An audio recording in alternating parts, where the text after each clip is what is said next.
আসসালামু আলাইকুম। আমরা হুট করে একটা জরুরি খবর দেওয়ার জন্যে ভিডিওটা করা। আমরা গতকাল আসছিলাম রৌমারিতে।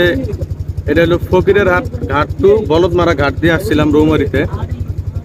নৌকা ভাড়া নিল শুধুমাত্র 100 টাকা জন প্রতি, আর মোটর সাইকেলের 100 টাকা, আর মোটর সাইকেল নৌকায় উঠানো নামানো 50 টাকা করে ভাড়া। পরে জামালপুর গেছিলাম আর কি আমরা দুইজন ঘোরার জন্য। তো জামালপুর থেকে ফেরার পথে একটু সময় বাঁচানোর জন্য রৌমারি আর রাজীবপুর খুব বেশি দূরে না, কাছাকাছি। আমরা ভাবলাম যে একটু এই 15 কিলো আগে তো এই দিক দিয়ে ঘাটটা পার হই। তো ইফতারের সময় হয়েছে, কাছাকাছি সময়ে আমরা রাজীবপুর ঘাট থেকে নৌকায় উঠলাম। এই ঘাটে এত পরিমাণ সিন্ডিকেট তা বলার মতো না। একই পরিমাণ নদী, এইদিকে নৌকা ভাড়া নিল জনপ্রতি 200 টাকা, বাইকেরও 200 টাকা। আবার নৌকার মধ্যে বাইক তোলা নিল 100 টাকা করে প্রতি বাইক। এই পরিমাণ সিন্ডিকেট আর কি এই ঘাটে।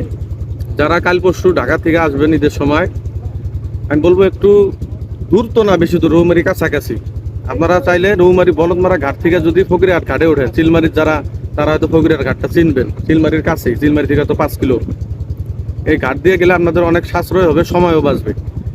এইদিকে নৌকার সময় লাগে প্রায় 2.5 ঘন্টা, আর ওইদিকে আপনাদের নৌকার সময় লাগবে মাত্র 1 ঘন্টা। সময়ও সেভ হবে, টাকাও অনেক সেভ হবে। নাকি কিছু করার আছে তোর? মানে সেটা হইলো যে ঢাকা থেকে যারা আসতেছেন নদীপথে, অবশ্যই আসতেছে মানুষ, ঈদের সিজন তো।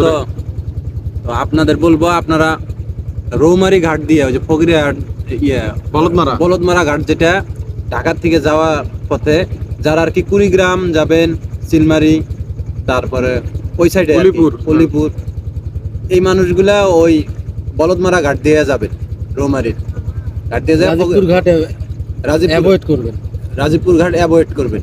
মানে ঘাটে কোনো সিন্ডিকেট নেই, ঘাটে পুরাপুরি সিন্ডিকেট চলতেছে। মানে কত টাকা নিবে তার কোনো ঠিক নাই। আর এই ভিডিওর কমেন্টে আমরা ওই রৌমারির যে কোন টাইমে নৌকা যায় আসে সেটাও দিয়ে দেওয়া হবে। ওই ঘাটে নৌকা যায়, একটা যায় 2:30টার সময়, একটা যায় 3:30, একটা হলো 4:30টার সময় রৌমারি বলদমারা ঘাট থেকে। ওটা গেলে সময়ও খুব সেভ হবে, কিন্তু সময় 1 ঘন্টায় আপনারা পার হইতে পারবেন ফকিরহাট ঘাটে যা নামবেন। আর এই দিক দিয়ে গেলে 3 ঘন্টা, 4 ঘন্টা, 2.5 ঘন্টার উপরে, নিচে না। আর টাকাও ডাবল সবকিছু ডাবল আর কি।